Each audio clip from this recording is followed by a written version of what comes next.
High বন্ধুরা, আজকে আমাদের বাড়িতে রান্না হবে লোটে মাছের ঝাল। অনেক দিন ধরেই লোটে মাছ খেতে ইচ্ছা করছিল।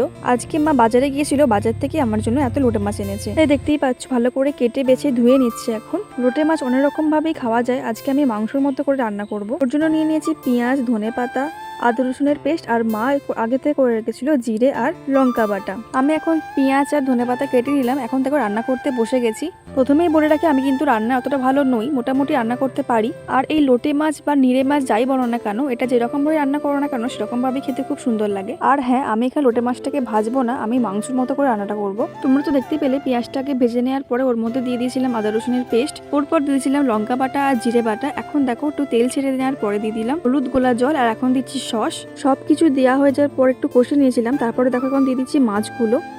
এখন গোটা গোটা দেখতে পাচ্ছ, কিছুক্ষণ পর দেখবে পুরো গুঁড়ো হয়ে যাবে। লোটে মাছ তো প্রচুর নরম হয়, তার জন্য এরকম প্রবলেমটা হয়। যাই হোক, তারপরে পরিমাণ মতো লবণ দিয়ে ঢাকা দিয়ে দিয়েছিলাম। এখন দেখো একটু নেড়ে চেড়ে সব রকম ভাবে মাখছি।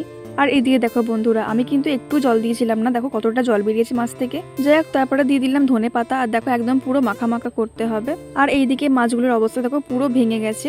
এইদিকে দেখো শুকনো শুকনো হয়ে যাওয়ার পর আমাদের লিনের মাছ রান্না করা কমপ্লিট। প্রথমবার রান্না করেছি, টেস্ট করে দেখে তোমাদেরকে রিভিউটা দেবো কিরকম হয়েছে।